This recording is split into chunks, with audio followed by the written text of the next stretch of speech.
জয় শ্রীহরি।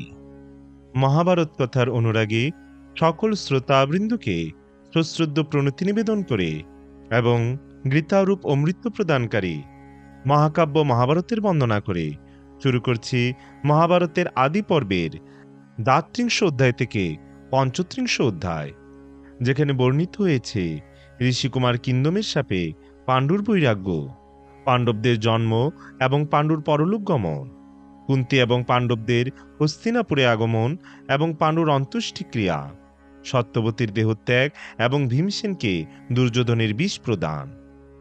তাই সবাইকে মনোযোগ সহকারে শ্রবণ করার অনুরোধ রইল। তার আগে অমৃত কাদম্বিনী চ্যানেলটি সাবস্ক্রাইব না করলে এখনই সাবস্ক্রাইব করুন আর নিত্য মহাভারত কথা শ্রবণ করুন। হরি ওম তৎসৎ। নারায়ণম নমস্কৃত্য নরম চৈব নরোত্তমম দেবীম সরস্বতীম ব্যাসম তত জয়মতদীরেত। পরাশরাচার্য বচ সরজমমলম গীতার্থগন্ধৎকট্টম নানাখ্যানককেসরম হরিকথ সম্মোধনাবুদীতম লোকে সজ্জন সটপदैरहर पिपीयमानं मुदा भुवाद् भारत पंकज कलिमल प्रदंशी न श्रेयसे। ओम नमो भगवते वासुदेवाय। মহাভারতের আদি পর্বের দ্বাত্রিংশ অধ্যায়, ঋষিকুমার কিন্দমের শাপে পাণ্ডুর বৈরাগ্য। জনমেজয় জিজ্ঞাসা করলেন, ভগবান, আপনি ধৃতরাষ্ট্রের পুত্রদের জন্মকথা এবং তাদের নাম জানালেন, আমি এখন পাণ্ডবদের জন্মকথা শুনতে চাই। বৈশম্পায়ন বললেন, জনমেজয়, রাজা পাণ্ডু একবার বনে বিচরণ করছিলেন। সেই বন হিংস্র জন্তুতে পরিপূর্ণ ছিল। ইতস্তত ভ্রমণ করতে করতে তিনি দেখলেন এক দ্রুতপতী মৃগ তার পত্নী মৃগীর সঙ্গে মৈথুনে রত। পাণ্ডু তাদের উপর 5টি বাণ ছুড়লেন। মৃগী দুজনেই বাণবিদ্ধ হল। মৃগ বলল, রাজন, যারা অত্যন্ত কামাসক্ত, ক্রোধী, বুদ্ধিহীন এবং পাপী, তারাও এমন ক্রূর কর্ম করে না। আপনার তো এইসব পাপী ও ক্রূরকর্মা ব্যক্তিদের দণ্ড প্রদান করা উচিত। আমার মতো নিরপরাধকে মেরে আপনার কি লাভ হলো? আমি কিন্দম নামের এক তপস্বী। মানুষ হয়ে আমার এই কাজ করতে লজ্জাবোধ হওয়ায় মৃগ হয়ে আমার স্ত্রীর সঙ্গে বিহার করছিলাম। আমি প্রায়শই এইরূপ বেশ ধারণ করে পরিভ্রমণ করি। আমাকে বধ করার জন্য আপনি ব্রহ্মহত্যার পাতক হবেন না, কারণ আপনি তো জানতেন না। কিন্তু যে অবস্থায় আপনি আমাকে হত্যা করেছেন তা অত্যন্ত অনুচিত কাজ। অতএব আপনি যদি আপনার স্ত্রীর সঙ্গে সহবাস করেন, তাহলে সেই অবস্থায় আপনার মৃত্যু হবে এবং আপনার স্ত্রীও আপনার সহগামী হবে। এই বলে কিন্দম প্রাণত্যাগ করলেন। মৃগরূপধারী কিন্দম মুনির মৃত্যুতে সপত্নীক পাণ্ডু এমনই দুঃখিত হলেন যেন তার কোনো প্রিয় আত্মীয় মারা গেছেন। পাণ্ডু শোকার্ত হয়ে মনে মনে ভাবতে লাগলেন, অনেক কুলীন ব্যক্তিও নিজ চিত্তকে বশ করতে না পেরে এই কামের ফাঁদে আবদ্ধ হয় এবং নিজেদের দুর্গতি নিজেরাই ডেকে আনে। আমি শুনেছি ধর্মাত্মা শান্তনুর পুত্র, আমার পিতা বিচিত্র বীর্য, কাম বাসনার জন্য অল্প বয়সেই মারা যান। আমি তারই পুত্র। হায় হায়, আমি কুলীন এবং বিচার বুদ্ধি সম্পূর্ণ মানুষ, তবুও আমার বুদ্ধি এত ক্ষীণ হয়ে গেল। আমি এবার সমস্ত বন্ধন পরিত্যাগ করে মোক্ষলাভ করতে দৃঢ় প্রতিজ্ঞ হব এবং আমার পিতা মহর্ষি ব্যাসের মতো জীবনযাপন করব। আমি ঘোর তপস্যা করব, এক একটি বৃক্ষের নিচে এক এক দিন নির্জনে বাস করব এবং মৌনী সন্ন্যাসী হয়ে আশ্রমগুলিতে ভিক্ষা করে দিন কাটাবো। প্রিয় অপ্রিয়ের চিন্তা ত্যাগ করে শোক হর্ষের অতীত হয়ে উঠব। নিন্দা ও স্তুতি উভয়ই আমার কাছে সমান হবে। আশীর্বাদ, নমস্কার, সুখ দুঃখ এবং পরিগ্রহ রহিত হয়ে কারো প্রতি ক্রোধ বা বিদ্বেষ রাখব না। সর্বদা প্রসন্ন থাকব, সকলের মঙ্গল করব এবং চরাচরের কোনো প্রাণীকে কষ্ট দেব না। সকল প্রাণীকে নিজের সন্তানের মতো দেখব।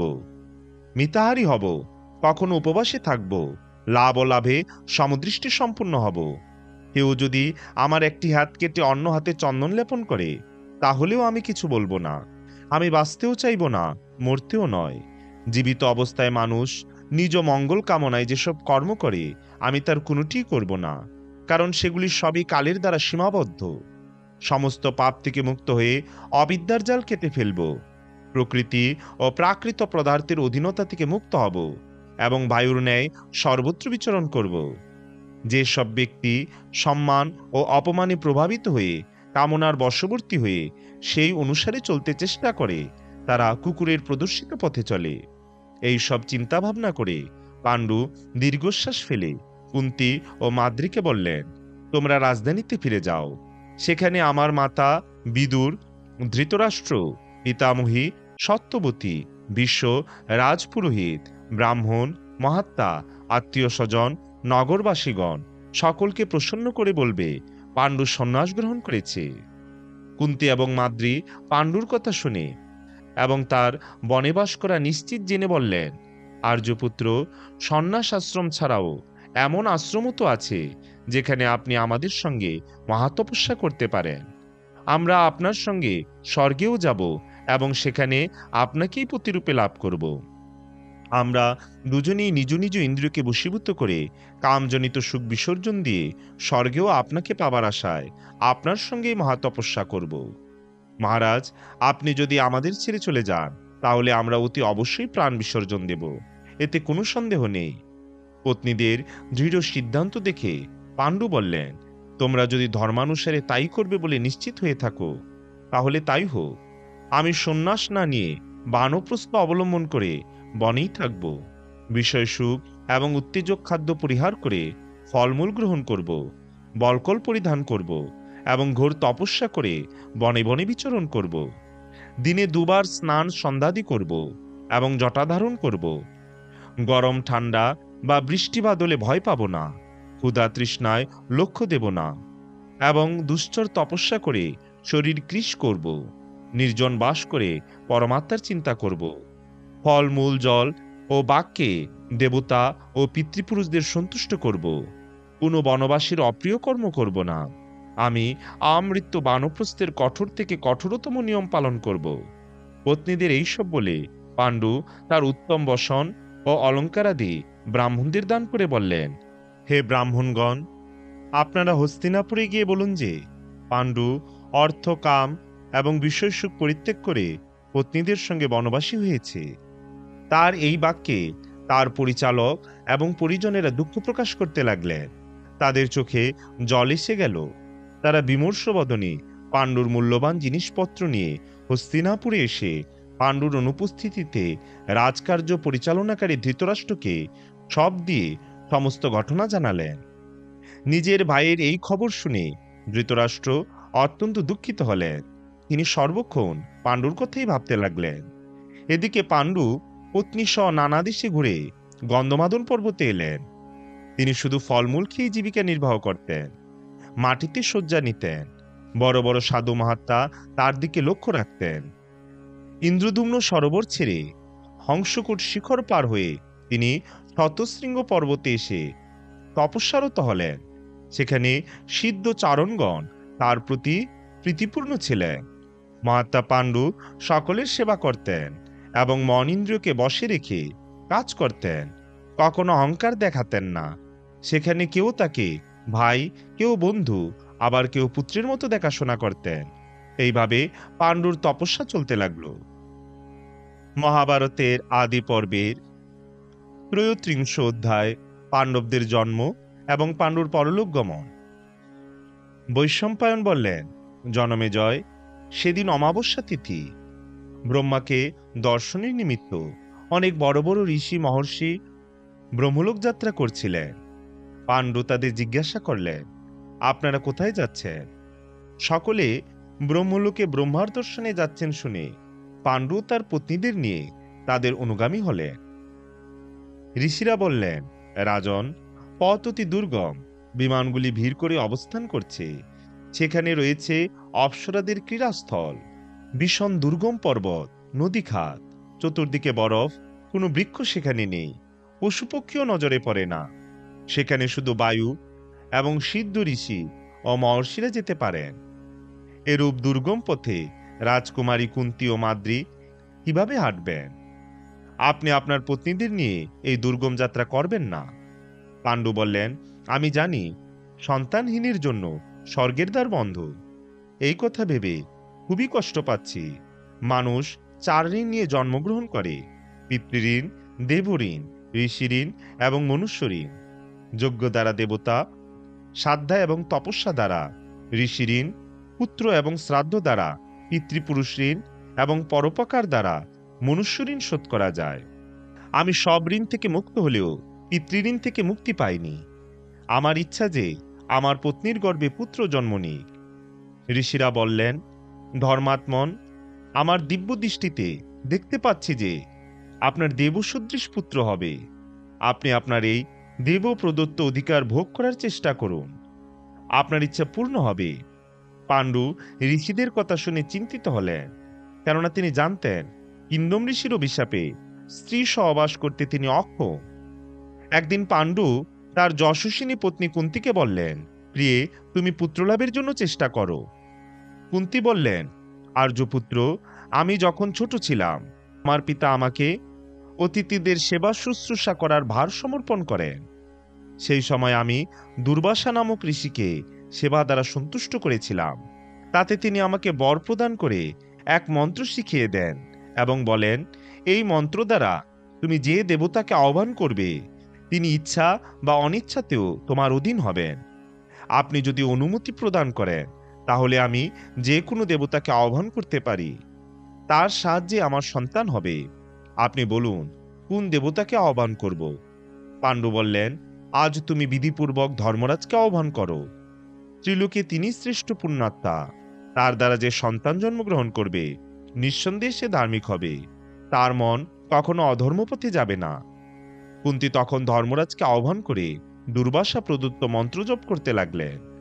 সেই মন্ত্র প্রভাবে ধর্মরাজ সূর্যের ন্যায় আভাযুক্ত বিমানে করে কুন্তীর কাছে এলেন এবং প্রসন্ন হাস্যে বললেন, কুন্তী, বলো তুমি কি চাও। কুন্তী বললেন, আমাকে একটি পুত্র সন্তান দিন। ধর্মরাজের সংযোগে কুন্তী গর্ভধারণ করেন এবং শুক্লপক্ষ পঞ্চমী তিথি জ্যেষ্ঠা নক্ষত্রে অভিজিৎ মুহূর্তে তুলা রাশিতে তার এক পুত্র জন্মগ্রহণ করেন। জন্ম হতে আকাশবাণী হল, এই বালক ধর্মাত্মা মানুষদের মধ্যে শ্রেষ্ঠ বলে বিবেচিত হবেন। ইনি সত্যবাদী এবং বীর তো হবেনই, সমগ্র পৃথিবীর ইনি শাসন করবেন। পাণ্ডুর এই প্রথম পুত্রের নাম হবে যুধিষ্ঠির। ত্রিলোকে ইনি যশস্বী হবেন।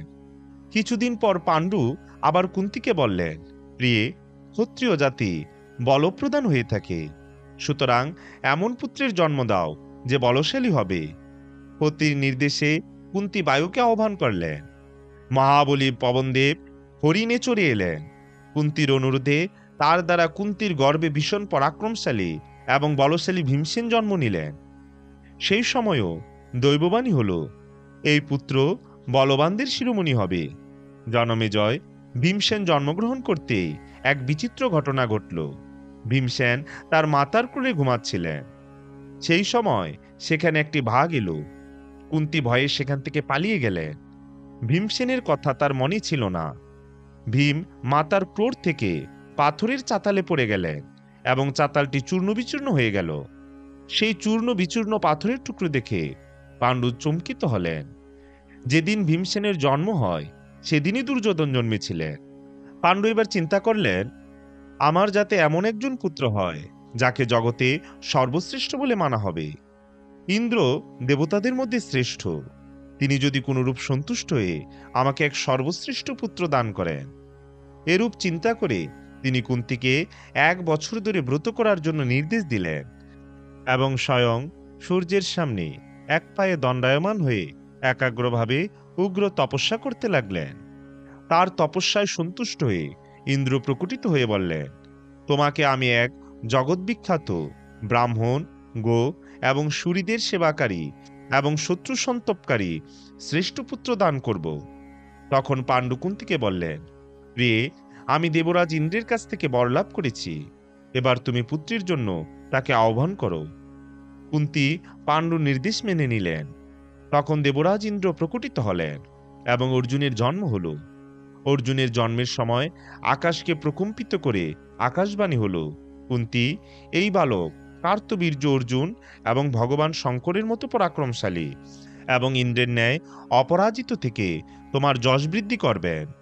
বিষ্ণু যেমন তার মাতা অদিতিকে প্রসন্ন করেছিলেন, এই বালকও তেমনি তোমাকে প্রসন্ন করবেন। এই বালক বহু সামন্ত এবং রাজাদের পরাজিত করে 3টি অশ্বমেধ যজ্ঞ করবেন। স্বয়ং ভগবান রুদ্র এর পরাক্রমে সন্তুষ্ট হয়ে অস্ত্রদান করবেন। এই বালক ইন্দ্রের নির্দেশে নিবাত কবচ নামক অসুরদের বধ করবেন এবং বহু দিব্য অস্ত্রশস্ত্রাদি প্রাপ্ত হবেন। এই আকাশবাণী শুধু কুন্তিই নয়, সকলেই শুনতে পেলেন।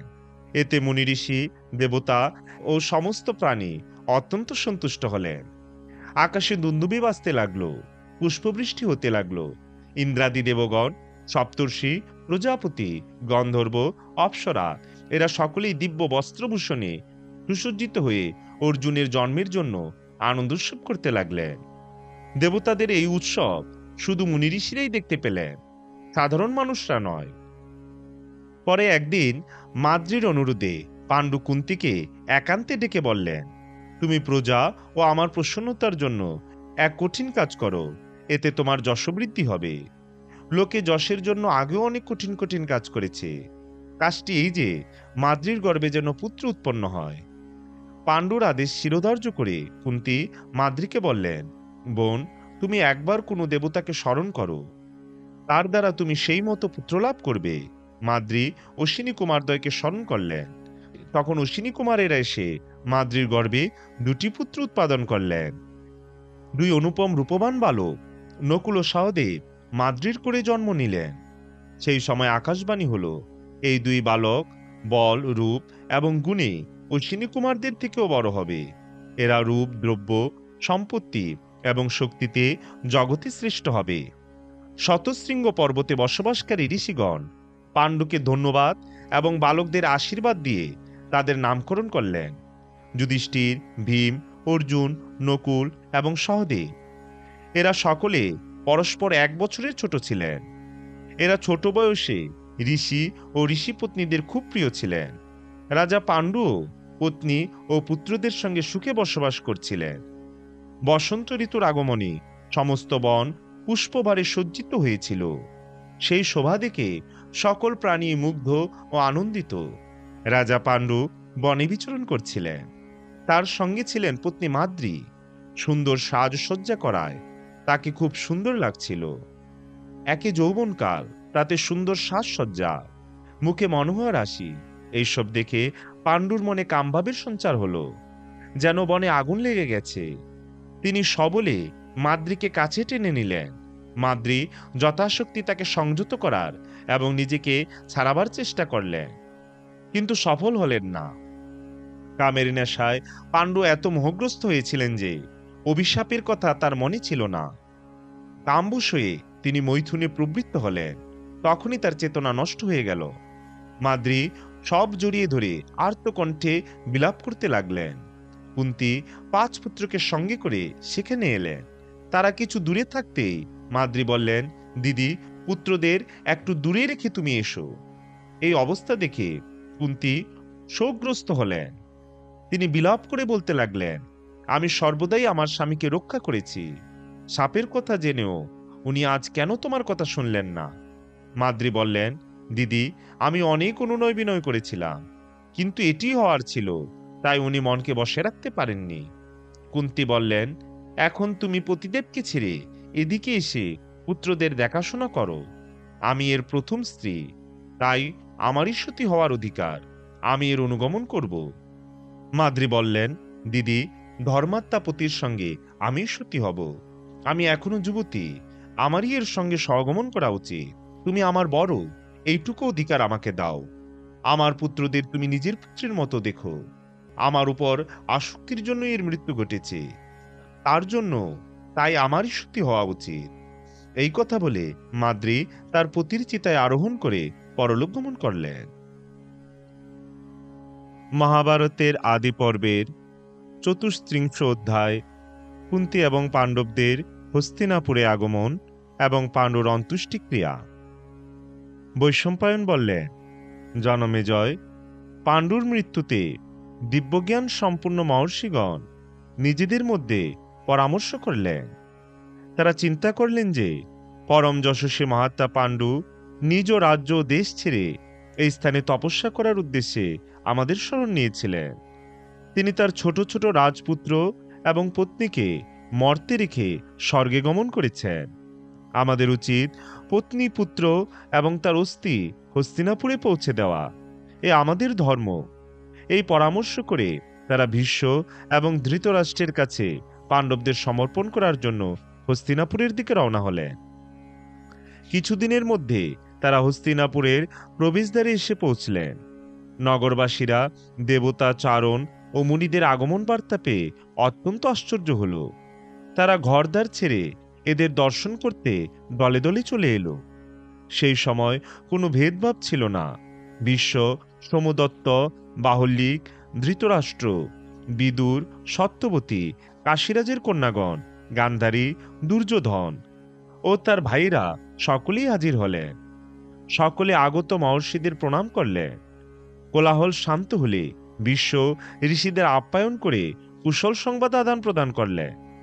তখন সকলের সম্মতিক্রমে একজন ঋষি বলতে লাগলেন, কুরুবংশ শিরোমণি রাজা পাণ্ডু বিষয়াদি ত্যাগ করে শতশৃঙ্গ পর্বতে বাস করছিলেন। তিনি ব্রহ্মচর্য পালন করতেন, কিন্তু দিব্য মন্ত্রের প্রভাবে ধর্মরাজের অংশে যুধিষ্ঠির, পবনরাজের অংশে ভীমসেন, ইন্দ্রের অংশে অর্জুন এবং অশ্বিনী কুমারদ্বয়ের অংশে নকুল ও সহদেবের জন্ম হয়।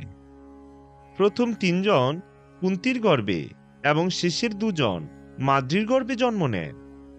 এদের জন্ম, বৃদ্ধি, বেদোধ্যায়ন দেখে পাণ্ডু অত্যন্ত খুশি হতেন। কিন্তু আজ 17 দিন হল তিনি পিতৃলোকে গমন করেছেন। মাদ্রিও তার সঙ্গে সহগমন করেছেন। এখন আপনাদের যা উচিত বলে মনে হয় তাই করুন। এইগুলি ওদের দুজনের অস্থি, আর এরা হলেন পাণ্ডুর পুত্র। আপনারা এই শিশুদের এবং তাদের মায়ের উপর কৃপাদৃষ্টি দিন। কৃতকার্য সমাপ্ত হলে রাজা পাণ্ডুর জন্য কৃত্রিমের যজ্ঞ করবেন। এই বলে ঋষি তার সঙ্গীদের নিয়ে অন্তর্ধান করলেন। সকলে এই সিদ্ধ তপস্বীদের দেখে বিস্মিত ও আনন্দিত হলেন। রাজা ধৃতরাষ্ট্র তখন বিদুরকে নির্দেশ দিলেন, বিদুর, মহারাজ পাণ্ডু এবং মহারানী মাদ্রির রাজোচিত সম্মানের সঙ্গে অন্ত্যেষ্টিক্রিয়া সম্পূর্ণ করো এবং পশু, বস্ত্র, অন্ন এবং ধনদান করো। বিদুর তার নির্দেশ মেনে নিয়ে বিশ্বের সম্মতিক্রমে গঙ্গার পবিত্র তীরে পাণ্ডু ও মাদ্রির ঊর্ধ্বদেহিক্রিয়া সম্পূর্ণ করলেন। পাণ্ডুর বিয়োগ ব্যথায় নগরবাসী সকলেই ক্রন্দন করতে লাগলেন। পাণ্ডব, কৌরব, আত্মীয় কুটুম্ব, মন্ত্রী, ব্রাহ্মণ, পুরবাসী সকলেই 12 দিন শ্রাদ্ধ উপলক্ষে ভূমিশয্যায় শয়ন করলেন। নগরে কোন স্থানে হর্ষ বা উল্লাসের লেশমাত্র ছিল না। কুন্তী, ধৃতরাষ্ট্র, ভীষ্ম একত্রে পাণ্ডুর ও মাদ্রির শ্রাদ্ধ কার্য করলেন, ব্রাহ্মণ ভোজন করালেন এবং বহু ধনরত্ন দান করলেন। পারলৌকিক ক্রিয়াদি সম্পূর্ণ হলে সকলে হস্তিনাপুরে ফিরে এলেন। মহাভারতের আদি পর্বের 35 অধ্যায় সত্যবতীর দেহত্যাগ এবং ভীমসেনকে দুর্যোধনের বিষ প্রদান। বৈশম্পায়ন বললেন, জনমেজয়, পাণ্ডুর প্রয়াণে আত্মীয়েরা অত্যন্ত দুঃখিত হলে। পিতামহী সত্যবতী দুঃখ শোকে উন্মত্ত প্রায় হয়ে গেলেন। ব্যাসদেব তার মাতাকে শোকে ব্যাকুল দেখে বললেন, মাতা, এখন সুখের সময় চলে গেছে, দুঃখের দিন আগত। দিন দিন পাপ বৃদ্ধি পাচ্ছে, পৃথিবী বৃদ্ধা হচ্ছে, ছলচাতুরি কপটতা বৃদ্ধি পাচ্ছে, ধর্মকর্ম সদাচার লুপ্ত হয়ে যাচ্ছে। কৌরবদের অন্যায় কর্মের ফলে ভীষণ যুদ্ধ হবে। তুমি এখন সংসার ত্যাগ করে যোগকর্মে মনোনিবেশ করো। নিজ চক্ষে বংশের নাচ দেখা উচিত নয়। মাতা সত্যবতী তার কথা মেনে নিয়ে অম্বিকা এবং অম্বালিকাকে এইসব কথা জানালেন এবং বিশ্বের অনুমতি নিয়ে এদের দুজনকে নিয়ে বনগমন করলেন। বনে ঘোর তপস্যা করে তারা 3 জনে দেহত্যাগ করলেন এবং অভিষ্টগতি লাভ করলেন। পাণ্ডবদের বৈদিক সংস্কার সম্পূর্ণ হল। তারা পিতৃগৃহে থেকে বড় হতে লাগলেন। বাল্যকালে তারা আনন্দে দুর্যোধনদের সঙ্গে খেলাধুলা করে বড় হয়ে উঠতে লাগলেন। ভীমসেন দৌড়ে, লক্ষ্যভেদে, খাওয়া দাওয়াতে সর্ব ব্যাপারেই শ্রেষ্ঠ ছিলেন। ভীমসেন একাই সব ভাইয়ের চুল ধরে টেনে আনতেন। এতে অনেকেরই শরীরে আঘাত লাগত। 10 জন বালককে একাই দুহাতে জলে ডুবিয়ে নাকাল করতেন। দুর্যোধনাদি বালকগণ যখন গাছে উঠতেন ফল পাড়ার জন্য, ভীম হাতে করে গাছ এমন দোলাতেন যে ফলের সঙ্গে বালকরাও গাছ থেকে পড়ে যেত। ভীমসেনের সঙ্গে কুস্তি বা দৌড়ে কেউই সমকক্ষ ছিল না। ভীমসেনের মনে কোনো শত্রুভাব ছিল না, কিন্তু দুর্যোধন ভীমের প্রতি বৈরীভাবাপন্ন ছিলেন। অন্তঃকরণের মালিন্যবশত তিনি ভীমের সব কাজেই দোষ ধরতেন। মোহ ও লোভবশত দোষ চিন্তা করতে করতে দুর্যোধন নিজেই দোষী হয়ে গিয়েছিলেন। তিনি স্থির করেছিলেন যে নগর উদ্যানে ভীমসেন ঘুমিয়ে পড়লে তাকে গঙ্গায় ফেলে দেবেন এবং যুধিষ্ঠির ও অর্জুনকে বন্দী করে সমগ্র পৃথিবীর রাজা হবেন। এই স্থির করে দুর্যোধন সুযোগ খুঁজতে লাগলেন। একবার দুর্যোধন জলবিহার করার জন্য গঙ্গা তীরে প্রমাণকুটিতে বড় বড় তাঁবু ফেলেছিলেন। সেখানে সকলের জন্য পৃথক পৃথক ঘর তৈরি করা হয়েছিল। সেই জায়গাটির নাম রাখা হয়েছিল উদক্রীড়ন।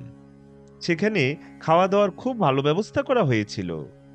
দুর্যোধনের অনুরোধে যুধিষ্ঠির সেখানে যেতে রাজি হয়েছিলেন। তারপর সকলে মিলে রথে, হাতিতে, ঘোড়ায় করে রওনা হলেন। প্রজারা সঙ্গে যেতে চাইলে দুর্যোধন তাদের ফিরিয়ে দিলেন। নানা বন, উপবন এবং সরোবর দেখতে দেখতে তারা গঙ্গা তীরের উদ্যানে এসে পৌঁছলেন। সেখানে গিয়ে রাজকুমারগণ খাওয়া দাওয়া, হাসি গল্পে মেতে উঠলেন। দুরাত্মা দুর্যোধন ভীমসেনকে হত্যা করার বদমতলবে তার খাদ্যে বিষ মিশিয়ে রেখেছিলেন। তারপরে অত্যন্ত মিষ্ট ভাষায় ভাইয়ের মতো আগ্রহ করে ভীমকে সব পরিবেশন করে খাওয়ালেন। ভীমও সবকিছু আনন্দের সঙ্গে খেয়ে নিলেন। দুর্যোধন ভাবলেন, ঠিক হয়েছে, এবার কাজ হবে। তারপর সকলে মিলে জলক্রীড়া করতে লাগলেন। জলক্রীড়া করতে করতে ভীমসেন ক্লান্ত এ তীরে এসে শুয়ে পড়লেন। তার শিরায় বিষ প্রবাহিত হওয়ার ফলে তিনি চেতনাশূন্য হয়ে পড়লেন। দুর্যোধন তখন তাকে মৃতের মতো দড়ি দিয়ে বেঁধে গঙ্গার জলে ফেলে দিলেন। সেই অবস্থাতে ভীম নাগলোকে গিয়ে পৌঁছালেন। সেখানে বিষধর সাপেরা তাকে খুব দংশন করল। সাপের বিষ মিশে যাওয়ায় ভীমের দেহের কালকুট বিষের তেজ স্তিমিত হয়ে গেল এবং ভীমসেনের চেতনা ফিরে এলো। ভীম তখন আবার সতেজে সাপেদের ধরে আছাড় মারতে লাগলেন। অনেক সাপ মরে গেল, অনেকে পালিয়ে বেঁচে গেল। সেই সাপেদের কাছে নাগরাজ বাসুকী সব বৃত্তান্ত শুনলেন। বাসুকী নাগ নিজে ভীমসেনের কাছে এলেন। তার সঙ্গী আর্যক নামক নাগ ভীমসেনকে চিনতে পারলেন। আর্যক নাগ ভীমের মাতামহের মাতামহ ছিলেন। তিনি ভীমকে আন্তরিকভাবে আপ্যায়ন করলেন। বাসুকী আর্যকে জিজ্ঞাসা করলেন, ভীমকে কি উপহার দেওয়া যায়? ভীমকে প্রচুর ধনরত্ন দেওয়া হোক। আর্যক বললেন, কিন্তু ইনি ধনরত্ন নিয়ে কি করবেন? তার থেকে একে যদি পবিত্র কুণ্ডে রস খাওয়ানো যায় তাহলে ইনি সহস্র হাতির বল লাভ করবেন। নাগেরা ভীমসেনকে দিয়ে স্বস্তিবাচন করালেন এবং পূর্বমুখে বসিয়ে কুণ্ডের রস দিলেন। শক্তিশালী ভীম 8টি কুণ্ডের রস খেয়ে ফেললেন। তারপর নাগেদের নির্দেশে তিনি এক দিব্য শয্যায় গিয়ে শয়ন করলেন। এদিকে পরদিন সকালে শয্যা ত্যাগ করে কৌরব ও পাণ্ডবগণ নানা রকম খেলাধুলার পর হস্তিনাপুর রওনা হলেন। ভীমকে দেখতে না পেয়ে তারা মনে করলেন তিনি আগেই চলে গেছেন। দুর্যোধন তার কৌশল সফল হয়েছে ভেবে আনন্দিত হলেন। যুধিষ্ঠিরের মনে কোনো খারাপ ভাবনাই এলো না, কেননা তিনি দুর্যোধনকে নিজের মতোই সৎ মনে করতেন। হস্তিনাপুরে ফিরে এসে তিনি মাতা কুন্তিকে জিজ্ঞাসা করলেন ভীম কখন ফিরেছে, কারণ তারা ওখানে ভীমকে দেখতে পাননি। এই কথায় কুন্তি একটু ভয় পেলেন। তিনি বললেন, ভীম এখানে ফিরে আসেনি, তোমরা তাকে তাড়াতাড়ি খোঁজার চেষ্টা করো। মাতা কুন্তি বিদুরকে ডেকে পাঠালেন। বিদুর এলে তিনি বললেন, বিদুর, ভীমকে খুঁজে পাওয়া যাচ্ছে না। দুর্যোধনের চোখে আমি মন্দ অভিপ্রায় দেখেছি। ও বড় ক্রূর, লোভী এবং নির্লজ্জ। সে আমার বীর পুত্রকে হত্যা করেনি তো? আমার বড় চিন্তা হচ্ছে। বিদুর বললেন, কল্যাণী, এই সব কথা বলবেন না, অন্যান্য পুত্রদের রক্ষা করুন। দুর্যোধনকে কোনো কথা জিজ্ঞাসা করলে সে আরো ক্রূর হয়ে উঠবে। অন্য পুত্রদের উপরও বিপদ নেমে আসবে। মহর্ষি ব্যাসের বাক্যে আপনার পুত্র দীর্ঘায়ু হবে। ভীম যেখানেই থাক, সে নিশ্চয়ই ফিরে আসবে। বিদুর কুন্তিকে এইভাবে প্রবোধ বাক্য দিয়ে চলে গেলেন। মাতা কুন্তি চিন্তিত হয়ে রইলেন। নাগলোকে অষ্টম দিন বলবর্ধক রস পরিপাক হওয়ার পরে ভীমের ঘুম ভাঙল। নাগেরা ভীমকে উৎসাহ দিয়ে বললেন, আপনি যে রস পান করেছেন তা অত্যন্ত বলকারক। আপনি 10,000 হাতির মতো শক্তিশালী হয়ে যাবেন। কেউ আপনাকে যুদ্ধে পরাজিত করতে পারবে না। আপনি এখন দিব্য জলে স্নান করে পবিত্র শ্বেত বস্ত্র পরিধান করে নিজ গৃহে গমন করুন। আপনার ভাইয়েরা আপনার জন্য চিন্তিত। তখন ভীম স্নান করে দিব্য বসনভূষণে সুসজ্জিত হয়ে খাওয়া দাওয়া করে নাগেদের অনুমতি নিয়ে উপরে এলেন। নাগেরা তাকে প্রমোদ উদ্যান পর্যন্ত এগিয়ে দিয়ে গেলেন। ভীম তখন মায়ের কাছে ফিরে এসে তাকে প্রণাম করলেন। সকলে তাকে দেখে আনন্দিত হলেন। ভীম সমস্ত ঘটনা, দুর্যোধনের অপকর্ম, নাগেদের সঙ্গে থাকার কাহিনী, আনুপূর্বিক মা ও ভ্রাতাদের সবকিছু জানালেন। যুধিষ্ঠির সব শুনে উপদেশ দিলেন, তুমি এই সব কথা কখনো কাউকে বলবে না। এখন থেকে আমাদের অত্যন্ত সতর্ক হয়ে একে অপরকে রক্ষা করতে হবে। দুরাত্মা দুর্যোধন ভীমের সারথিকে গলা টিপে মেরে ফেললেন। ধর্মাত্মা বিদুরও যুধিষ্ঠিরকে চুপ করে থাকতে পরামর্শ দিলেন। ভীমসেনের খাদ্যে আরেকবার বিষ প্রদান করলে যুযুৎসু পাণ্ডবদের সেই খবর দিয়ে দেন, কিন্তু ভীম সেই বিষকে হজম করে ফেললেন। ভীমসেন বিষে না মারা যাওয়ায় দুর্যোধন, কর্ণ এবং শকুনি অন্যভাবে তাকে বধ করার চেষ্টা করতে থাকেন। পাণ্ডবরা সব জেনে শুনেও পিতৃব্য বিদুরের পরামর্শে চুপ করে থাকলেন। রাজা ধৃতরাষ্ট্র দেখলেন যে রাজপুত্রেরা শুধু খেলাধুলাতেই মগ্ন, তাই শিক্ষালাভের উদ্দেশ্যে তিনি কৃপাচার্যের হাতে রাজপুত্রদের সমর্পণ করলেন। পাণ্ডব এবং কৌরবগণ কৃপাচার্যের কাছে নিষ্ঠার সঙ্গে ধনুর্বেদ শিক্ষা করতে লাগলেন। সুপ্রিয় শ্রোতাবৃন্দ, মহাভারতের আদি পর্বের দ্বাত্রিংশ অধ্যায় থেকে পঞ্চত্রিংশ অধ্যায় এখানেই সমাপ্ত। সবাইকে পরবর্তী ভিডিও দেখার আমন্ত্রণ রইল। ওম যদক্ষরং পরিভ্রষ্টং মাত্রাহীনং চ যদ্ভবেৎ পূর্ণং ভবতু তৎসর্বং তৎপ্রসাদাৎ জনার্দন। জয় জয় মহাকাব্য মহাভারতের জয়, মহাভারত কথা শ্রবণকারী সকল ভক্তবৃন্দের জয়। জয় শ্রীকৃষ্ণ চৈতন্য প্রভু নিত্যানন্দ, শ্রী অদ্বৈত গদাধর শ্রীবাসাদি শ্রী গৌর ভক্তবৃন্দ। হরে কৃষ্ণ কৃষ্ণ কৃষ্ণ হরে হরে, হরে রাম রাম রাম হরে হরে। জয় শ্রী হরি।